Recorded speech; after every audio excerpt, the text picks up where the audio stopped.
ತಾಲೂಕು ಗೊರವನಹಳ್ಳಿ ಸಮೀಪವಿರುವ ತೀತಾ ಜಲಾಶಯದಲ್ಲಿ ಪ್ರವಾಸೋದ್ಯಮ ಮತ್ತು ಹೇಮಾವತಿ ಇಲಾಖೆಯ ಆದೇಶವನ್ನು ಗಾಳಿಗೆ ತೂರಿ ತೀತಾ ಜಲಾಶಯದಲ್ಲಿ ಅಕ್ರಮವಾಗಿ ಬೋಟಿಂಗ್ ಕಾಮಗಾರಿಗೆ ಸ್ಥಳೀಯರಿಂದ ತೀವ್ರ ವಿರೋಧವಾಗಿದೆ. ಜಲಾಶಯ ಪ್ರದೇಶದಲ್ಲಿ ಇತ್ತೀಚೆಗೆ ಬೋಟಿಂಗಿಗೆ ಸಂಬಂಧಿಸಿದ ಮೂಲ ಸೌಕರ್ಯ ಕಾಮಗಾರಿ ಆರಂಭವಾಗಿದೆ.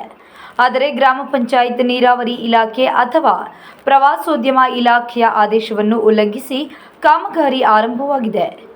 ಸರ್ಕಾರಿ ಅಧಿಕಾರಿಗಳ ಗಮನಕ್ಕೆ ತಾರದೆ ಡ್ಯಾಂನಲ್ಲಿ ಕಾಮಗಾರಿ ನಡೆಸುವುದು ಕಾನೂನು ಬಾಹಿರ ಎಂದು ಸ್ಥಳೀಯರು ಆಕ್ರೋಶ ವ್ಯಕ್ತಪಡಿಸಿದ್ದಾರೆ.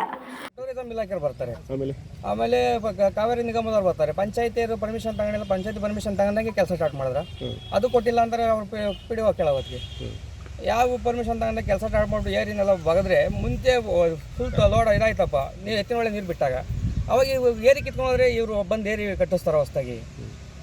ಇವ್ರನ್ನ ಟೆಂಡರ್ ಆಗಿರೋ ಆಯ್ಕೆ ಸಮಿತಿ ಯಾರು? ಆಯ್ಕೆ ಸಮಿತಿ ಅವರು ಪ್ರವಾಸೋದ್ಯಮ ಇಲಾಖೆಯವರು ಡಿ ಸಿ ಮೇಡಮ್ ಅಧ್ಯಕ್ಷರಾಗಿರ್ತಾರೆ. ಈಗ ಅಧ್ಯಕ್ಷರಾಗಿ ಅವರನ್ನೇ ಆಯ್ಕೆ ಮಾಡಿರೋದ? ಅವರೇ ಆಯ್ಕೆ ಮಾಡಿದ್ದಾರೆ ಅಂತ ಇವ್ರು ಹೇಳ್ತಾರೆ. ಅದು ಏನು ಕೇಳಿದ್ರು ಡಿ ಸಿ ಮೇಡಮ್ ಅವ್ರ ಮನೆ ಇವ್ರು ಕೇಳೋದಕ್ಕೆ ಈಗ ನಮಗೆ ಗೊತ್ತಿಲ್ಲ. ಇವ್ರನ್ನ ಕೇಳಿ ಅಂತ ಹೋದ್ರಂತೆ ಪ್ರಜಾಶಕ್ತಿ ಟಿ ವಿ ಹತ್ರ. ಮಾಡೋದು ಮುಂಚೆ ನಮ್ಮ ಕಡೆನೇ ಎಲ್ಲ ಇದು ಮಾಡಿದ್ರು, ನೆಗೆಟಿವ್ ಮಾಡಿ ನಮ್ಮ ವಿರುದ್ಧನೇ ಪಾಸಿಟಿವ್ ಆಗಿ ಬಿಟ್ಟವ್ರು ವಿಡಿಯೋ. ಇಂಥವ್ರು ಯಾರಿಗೂ ಹೇಳೇ ಇಲ್ಲ. ತೀತಾ ಜಲಾಶಯದ ಏರಿಯಾ ಮೇಲೆ ಸಾರ್ವಜನಿಕರು ಮತ್ತು ರೈತರಿಗೆ ಪ್ರವೇಶ ನಿಷೇಧವಿದೆ. ಆದರೆ ಅದೇ ಸ್ಥಳದಲ್ಲಿ ಜಿಲ್ಲಾಧಿಕಾರಿ ಕಾಮಗಾರಿ ನಡೆಸಲು ಸೂಚಿಸಿದ್ದಾರೆ ಎನ್ನುವುದು ಗುತ್ತಿಗೆದಾರನ ಸ್ಪಷ್ಟ ಹೇಳಿಕೆ. ಅಂತ ಹೇಳಿ ಟೆಂಡರ್ ಆಗಿದೆ ಅಂತ ಒಂದು ಕೆಲಸ ಮಾಡ್ತಾ ಇದ್ದಾರೆ. ಇಲ್ಲಿ ಜಲಾಶಯದ್ದು ಏರಿ ಮೇಲೆ ಕಲ್ಲು ಕಿತ್ಬಿಟ್ಟು ಇವರು ವರ್ಕ್ ಮಾಡ್ತಾ ಇದ್ದಾರೆ. ಇದಕ್ಕೆ ಇವ್ರಿಗೆ ಪರ್ಮಿಷನ್ ಯಾರು ಕೊಟ್ಟವ್ರೆ ಅಂತ ಗೊತ್ತಿಲ್ಲ. ಅದು ಟೆಂಡರ್ ಆಗಿರೋದ್ರ ಮೂಲ ಬಂದು ಹಿನ್ನೀರಿನಲ್ಲಿ ಬೋಟಿಂಗ್ ಅಂತ ಹೇಳಿ ಅದರಲ್ಲಿ ಬಂದಿದೆ. ಆದರೆ ಇವ್ರು ನೋಡಿದ್ರೆ ಬಂದು ಏರಿ ಮೇಲೇ ಡೈರೆಕ್ಟಾಗಿ ಕಲ್ಲು ಕಿತ್ತು ಕೆಲಸ ಮಾಡ್ತಾಯಿದ್ದಾರೆ. ಇಲ್ಲೇನಾದ್ರು ಹೆಚ್ಚು ಕಡಿಮೆ ಆದರೆ ಇದಕ್ಕೆ ಯಾರು ಹೊಣೆ? ಅಧಿಕಾರಿಗಳನ್ನ ನಾವೇನಾದ್ರು ಕೇಳೋಕೆ ಹೋದರೆ ನಾವ್ಯಾರು ಪರ್ಮಿಷನ್ ಕೊಟ್ಟಿಲ್ಲ ಅಂತ ಹೇಳ್ತಾರೆ. ಇವ್ರು ನೋಡಿದ್ರೆ ಡೈರೆಕ್ಟಾಗಿ ಏರಿ ಮೇಲೇ ಕೆಲಸ ನಡೆಸ್ತಾ ಇದ್ದಾರೆ. ವಿದ್ಯುತ್ ಕಂಬದಿಂದ ಲೈನ್ ಎಳ್ಕೊಂಡು ನೀರಿನ ಮೇಲೆ ಯಾವುದೇ ರೀತಿಯಾದಂಥ ಒಂದು ಸೇಫ್ಟಿನೂ ಇಲ್ದಂಗೆ ಕೆಲಸ ಮಾಡ್ತಾವ್ರೆ. ಇವ್ರನ್ನ ಅದನ್ನೇನಾದ್ರು ಪ್ರಶ್ನೆ ಮಾಡೋಕೆ ಹೋದರೆ ನಮ್ಮನ್ನೇ ವಿಡಿಯೋ ಮಾಡಿ ನಮ್ಮನ್ನೇ ಎದುರ್ಸಕ್ಕೆ ಬರ್ತಾರೆ. ಪರ್ಮಿಷನ್ ಕೊಟ್ಟಿಲ್ಲ ಅಂತಾರೆ. ಅದೇ ಅಧಿಕಾರಿಗಳಿಗೆ ಸಂಬಂಧಪಟ್ಟಂಥ ರೂಮ್ನ ಇವ್ರಿಗೆ ಬಿಟ್ಕೊಟ್ಟು ಇದ್ರ ಮೇಲೆ ಗಾಡಿ ಎಲ್ಲ ನಿಲ್ಲಿಸಿ ಇದ್ರ ಮೇಲೆ ಓಡಾಡಿ ಇಲ್ಲೇ ಕೆಲಸ ಮಾಡ್ತಾ ಇದ್ದಾರೆ.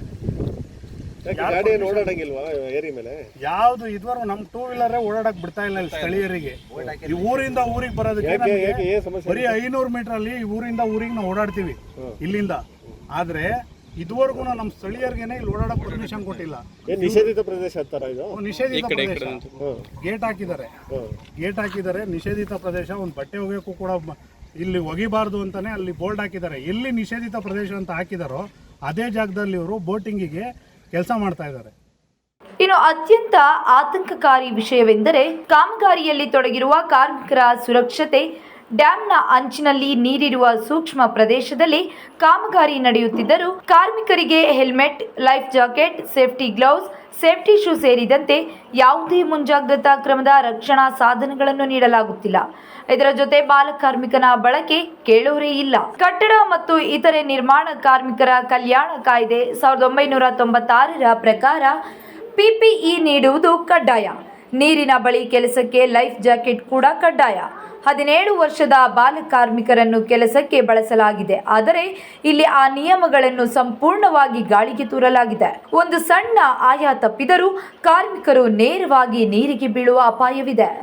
ಒಂದು ವೇಳೆ ಅವಘಡ ಸಂಭವಿಸಿದರೆ ಜವಾಬ್ದಾರಿ ಯಾರು ಎಂದು ಸ್ಥಳೀಯರು ಪ್ರಶ್ನಿಸಿದ್ದಾರೆ.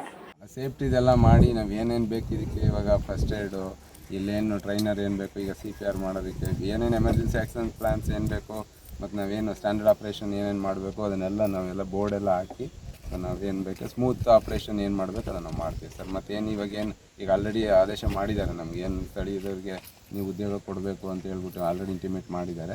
ಅದ್ರ ಪ್ರಕಾರ ಇಲ್ಲಿ ಯಾರು ಸೂಕ್ತ ಅಭ್ಯರ್ಥಿಗಳು, ಯಾರು ಇವಾಗ ಸ್ವಿಮ್ಮಿಂಗ್ ಗೊತ್ತಿರೋರು, ಸ್ವಲ್ಪ ಸ್ಪೋರ್ಟಿವ್ ಆಗಿರೋರನ್ನ, ಸೊ ಅವ್ರನ್ನ ಕರ್ಕೊಂಡು ಅವ್ರಿಗೂ ಟ್ರೈನಿಂಗ್ ಮಾಡಿಬಿಟ್ಟು ಅವ್ರಿಗೂ ಕೂಡ ಒಂದು ಉದ್ಯೋಗಾವಕಾಶ ಡೆಫಿನೆಟ್ಲಿ ಮಾಡಿಕೊಡ್ತೀವಿ ಸರ್. ಅಲ್ಲ, ಈಗ ನೀವೇನು ಶೆಡ್ ನಿರ್ಮಾಣ ಮಾಡಿದ್ದೀರಿ? ಈಗ ಅಧಿಕಾರಿಗಳಂದ್ರೆ ನಾವು ಆಲ್ರೆಡಿ ಇನ್ಫಾರ್ಮ್ ಮಾಡಿದ್ದೀವಿ. ಯಾಕೆಂದರೆ ನಮಗೇನು ಇಲ್ಲಿ ಮಾಡಬಾರ್ದು ಅನ್ನೋದು ಆ ಥರದ್ದೇನು ನಮಗೇನು ಇರಲಿಲ್ಲ. ಸೊ ನಮಗೇನು ಸೂಕ್ತ ಜಾಗವಾಗಿ ಏನಿತ್ತು ಸೂಕ್ತ ಸ್ಥಳಕ್ಕೆ ನಾವು ಮಾಡಿದ್ದೀವಿ ಸರ್ ಅಷ್ಟೇ. ಇಲ್ಲೇನು ಬೇರೆ ಥರದ್ದೇನಿಲ್ಲ. ಸೊ ಅದನ್ನು ಮಾಡ್ತಾ ಇದ್ದೀವಿ ಸರ್. ಹೇಳಿಲ್ಲ ನಿಮಗೆ ಮಾಡಿ ಅಂತ? ಯಾವುದನ್ನು ಇಲ್ಲೇ ಮಾಡಿ ಅನ್ನೋದು ಆ ರೀತಿ ಏನಿಲ್ಲ.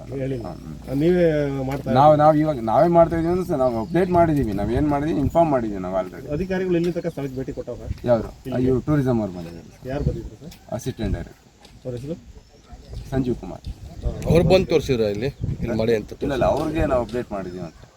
ಟೋಟಲಿ ನೀವು ಅಧಿಕಾರಿಗಳಿಗೆ ಮಾಹಿತಿ ಸುಮ್ಮನೆ ಕೊಟ್ಟಿದ್ದೀರ ಅಷ್ಟೇ, ಇದೇ ಮಾಹಿತಿ ಮಾಡ್ತಾ ಇದೀವಿ ಅಂತ ಗೊತ್ತಿಲ್ಲ ಅವ್ರಿಗೆ? ಮಾಹಿತಿ ಕೊಟ್ಟಿದ್ದೀವಿ, ಇದೇ ರೀತಿ ಮಾಡ್ತಾ ಇದೀವಿ ಅಂದ್ರೆ ಇನ್ನೂ ಪೂರ್ತಿ ಕೆಲಸ ಮುಗ್ದಿಲ್ಲ ಸರ್. ಇವಾಗ ನಾವೇನು ಇಕ್ವಿಪ್ಮೆಂಟ್ ಇಟ್ಕೊಳ್ಳೋದಕ್ಕೆ ಏನಿದೆ ಅದನ್ನ ಮಾಡಿದೀವಿ. ಈಗ ಇನ್ನೂ ವಾಶ್ರೂಮ್ನೆಲ್ಲ ಮಾಡಬೇಕು, ಅದನ್ನೆಲ್ಲ ಬರ್ತಾರೆ, ಅವ್ರು ಬಂದ್ಬಿಟ್ಟು ನೋಡ್ಬಿಟ್ಟು ಅದನ್ನ ತೋರಿಸ್ತಾರೆ. ಯಾಕೆಂದ್ರೆ ಅದನ್ನ ವ್ಯವಸ್ಥೆ ಮಾಡಬೇಕಲ್ಲ, ಅದನ್ನ ಮಾಡ್ತಾರೆ. ಈಗ ನಮ್ಗೆ ಏನು ಬೇಸಿಕ್ ಏನು ಬೇಕೋ ಅದನ್ನು